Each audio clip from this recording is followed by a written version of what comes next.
Editing like Sanchez is way hard. Like if you search on YouTube that how to edit like him, you will either find that video in After Effects or just tutorials. No one is really breaking down how he edits. Everyone is just teaching you how to be like him. But the truth is, no one can become like him because everyone is consciously and subconsciously unique. So in this video, I will be breaking down how Sanchez edits and what can you learn from the legend himself. In almost every of his videos, these elements are mandatorily present. The first and the most noticeable is Seemless Transitions. It is a very vast topic, so I will cover it in the end of the video. Second is Character Blend In. The characters are partially blend, or has this inner glow, which makes the edit more connected with the clips. Like here, you can see that the text is emitting light, and the character has the same glow here. I hope you get the point. Unique text style. He has a unique text style, which he uses consistently. For example, this stroke text.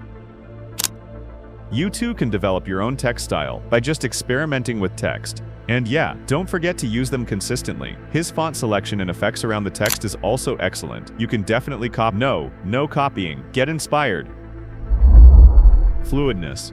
You can notice a type of fluidness in his edits, which converts into smoothness.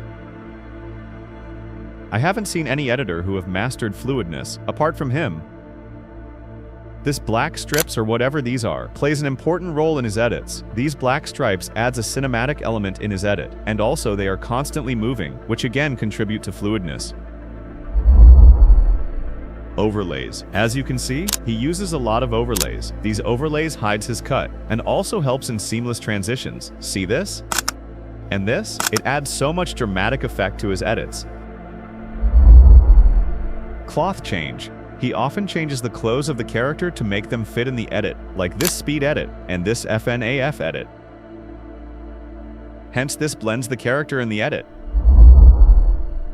Storytelling and pacing. Well, storytelling and pacing are part of invisible editing, so we can't really see it, but we could definitely feel it. The change in the character from situation A to situation B is storytelling, and pacing means the speed of the video. Change on the video is fast or is it slow? I'm not really sure about these two. I might be very wrong. Seamless transitions. Now, these are hard to notice, but if we just slow the video down, we could see it. Yeah, we could definitely see it. Everything is about opacity and keyframing, with combination of overlays, opacity shifting, masking, and fast pacing. We just can't notice the cut.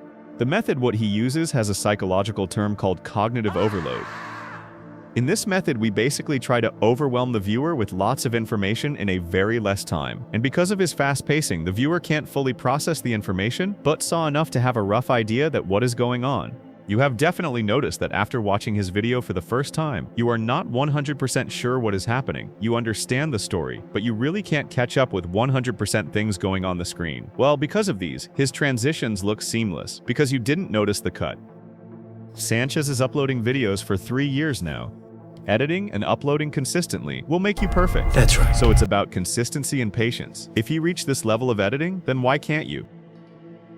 So this was a very short breakdown, but if you want detailed one too, let me know in the comments. Thanks for watching.